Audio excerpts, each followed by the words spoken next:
Bonjour mes amis, pendant ces vacances, on continue lentement mais sûrement avec Michelet, les proverbes du roi Salomon, et on était arrivé toujours dans le chapitre 10 au verset 15.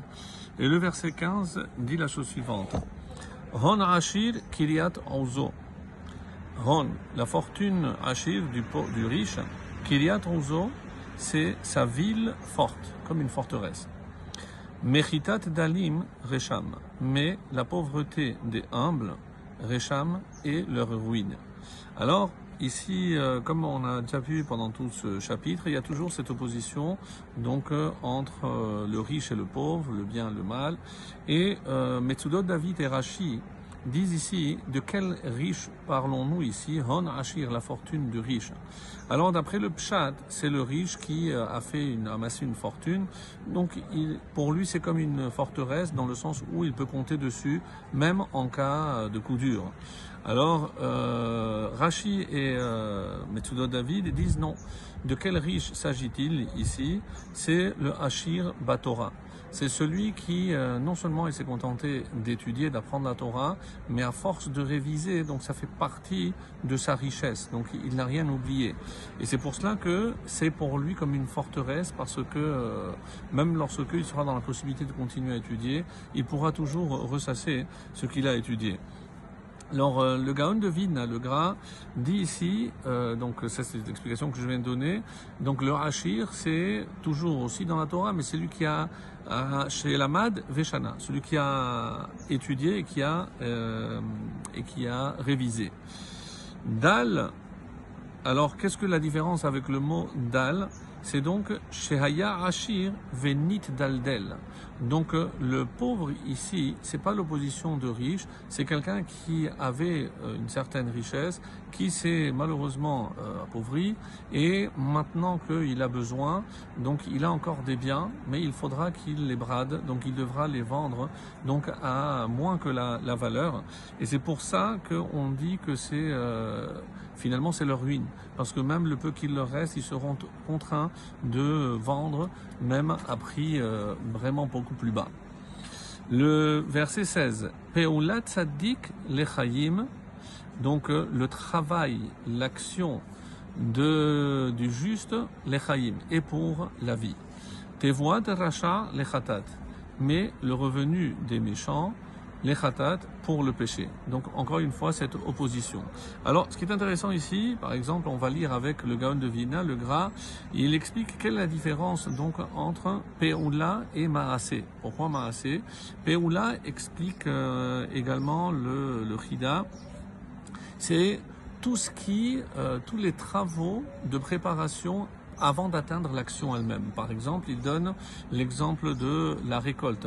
Mais tout le monde sait que je ne viens pas sur le champ et je peux récolter. Il faut labourer, il faut semer, etc. Donc tous ces travaux, donc avant même le résultat, sont appelés peoulot. Ce sont des petites actions qui mènent à l'action principale. Et pourquoi c'est les chayim? Parce que pour un tzaddik, tout ce qu'il fait, même les petits gestes, c'est aussi les shem shamaim, les chayim. Et Hachem verra, donc il en verra la réussite à la fin de tous ces efforts.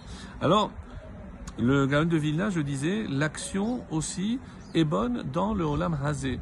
Donc on sait très bien que les bonnes actions, elles sont récompensées dans le monde futur, mais il dit les Chaïm, c'est ce qui va lui permettre aussi de vivre dans ce monde. Et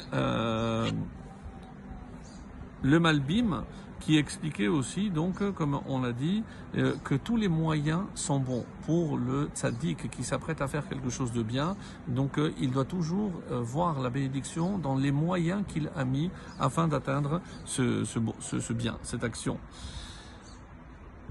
Ensuite, le 17, Orach lechayim shomer musar. Il marche vers la vie, celui qui garde le moussar, l'instruction. Ve'ozev tochachat mat'e, mais celui qui néglige la réprimande, mat'e, il s'égare. Donc si quelqu'un n'est pas prêt à écouter les reproches que d'autres ont à nous faire, il terminera par s'égarer. Puisque comme quelqu'un qui cherche sa route, lorsqu'on nous donne des conseils, c'est évidemment pour nous remettre sur la bonne voie. Et si je ne vais pas faire attention à ces reproches, malheureusement, je finirai par me perdre. Alors, Le 17, le Metsudot David cite ici une citation dans Traité Kiddushin 70a. Kol haposel bemumo haposel. Quelqu'un qui invalide, c'est à travers son défaut qu'il invalide. Lorsque je vois les défauts chez l'autre, eh ben, c'est parce que moi-même j'en suis le porteur. Donc c'est ce qu'il faut dire ici, et c'est pour ça que si quelqu'un marche les chayim pour la vie, alors c'est lequel? C'est celui qui sait garder le moussard. Le moussard, donc, tout ce qu'on est en train d'apprendre. Et pour terminer avec le verset 18, Mechase sin'a sifte shaker, celui qui couvre, qui dissimule la haine, sifte shaker, a des lèvres trompeuses, parce qu'il sera évidemment amené à mentir sur ses vrais sentiments. Umotzi diba huxil. Mais celui qui lâche la médisance est un insensé, parce que à force de haïr, je cache cette haine en moi, et quand je parlerai, ce sera évidemment avec des lèvres trompeuses. Excellente journée.